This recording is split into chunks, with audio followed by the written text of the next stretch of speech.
What's going on, nation, and happy birthday, Mark Lane Horvath on Facebook. A lot of people say that I look a lot like him. Yeah, it's my birthday today. So obviously I'm going to reward myself, correct? Well, no, I'm not. Not even on my birthday. I'm actually going to review something that could be, well, kind of controversial. I'm going to review the new In Flames record entitled Sounds of a Playground Fading, which is going to be released this coming Tuesday, June the 14th, 2011, at your local stores here in America. And I gotta say this, and I'm going to get this right off the bat out of the way. I did, of course, the review of Deliver Us, and I was not exactly impressed by that particular song. I thought that it was kind of status quo. And I hold true to that. That's something that I hold true. So the reflections upon this review are not reflections upon Deliver Us. Let's forget that Deliver Us even existed, because the rest of the CD is what we're going to touch base on today. And my musings may actually kind of befuddle some of you. Upon listening to this record, there's one thing that I really notice about this record, and that's the fact that melodic death metal, as far as In Flames is concerned, is dead. Yeah, it's dead and gone. It's no longer present. This is something that, yes, there's glimmers, there's little glints, there's little subtle notions where it could be present to some listener. However, to this reviewer, to this person, to this man, in this manner of speaking, it's gone. Instead, In Flames has transitioned over these past couple of years. Instead of going for that melodic death metal sound, that Gothenburg sound that we became so familiar with in the 1990s and early 2000s with In Flames and with other bands such as Dark Tranquillity, At the Gates, Soilwork, etc. Instead, they have hearkened and kind of done something that The Haunted experimented with their album Unseen earlier on this year, and that was the field of alternative metal. And whenever you take a look and a listen to a lot of In Flames' material from the 2000s and you put it in the vein of alternative metal as opposed to melodic death metal, some of it actually becomes a little bit tolerable. In fact, some of it actually becomes pretty good. Why? Because the alternative metal scene is a very diverse cookie. This is something that is not necessarily just one flavor, just a chocolate chip cookie. Instead, there's part that's peanut butter, there's some snickerdoodle, there's some cinnamon raisin, there's some this, there's some that.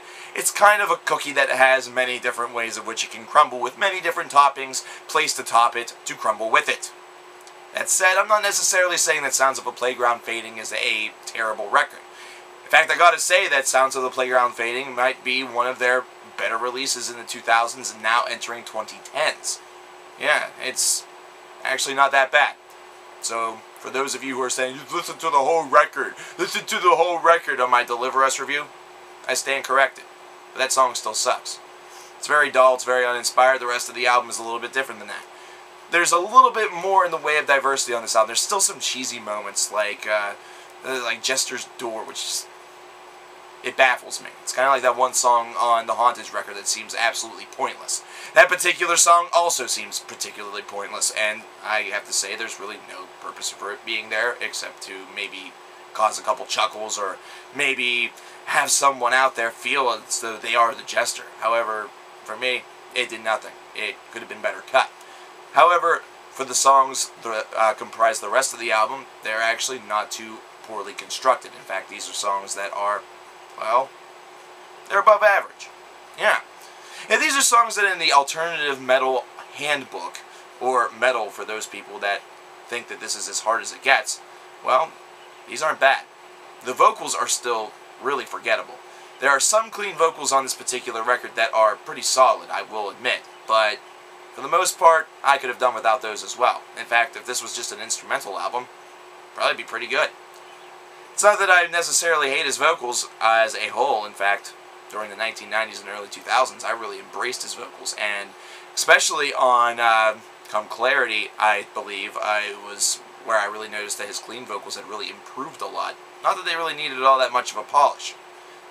However, with this alternative metal sound, that of course means that there's going to be a more diverse group of fans. There's a lot of people out there that maybe would not have liked this band in the late 1990s whenever they were playing a more trademarked style of melodic death metal that had a little bit harder edge to it. And this was, of course, way before the melodic death metal binge that occurred in the mid-2000s. So obviously, the audience is much different now. And this is something that In Flames has made perfectly clear that they are happy with the sound that they have right now, and they have no intentions of going back.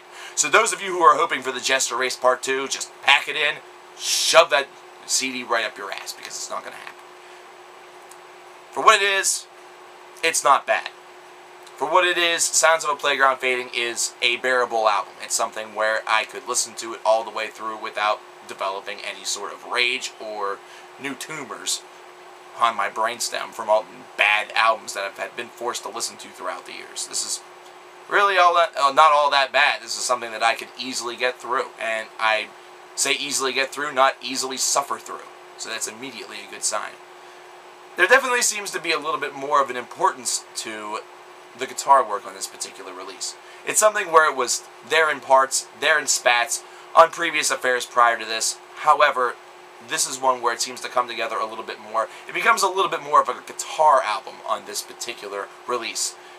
And I like that. I think that that's a step in a positive direction. Definitely give every band member its just due. The only thing that I'm a little bit wary about, and the one thing that really justifies anybody that may say that In Flames is sold out, is the sound.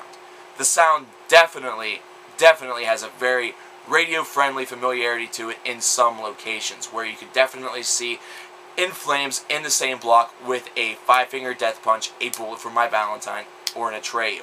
And that's something that to me is a little bit distressing, but it's something that we've kind of all seen coming. So, I guess, in reality, there's no real reason to raise the DEFCON level to anything higher than what it already was.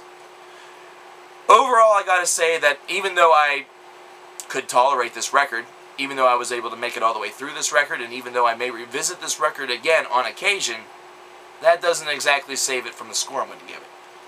This is a 6.75 out of 10, and that may be a little bit generous. I would say that if 9 times out of 10, someone's going to give this about a 6. That's going to be my story, and I'm going to be sticking to it. Overall, though, compared to the other releases that we've kind of had to suffer through throughout the latter part of the 2000s, this is certainly an improvement. Though I really, really wish, and I really, really prayed, that they would change the title of this record, but they didn't. Sounds of a Playground Fading just sounds awful. coverkillernation saying that every so often I'm wrong. This really wasn't one of them. This was one where, obviously, this was an album that didn't completely suck. It was closer to average than sucking. But it still wasn't the classic that I think a lot of us were really hoping for. Take care.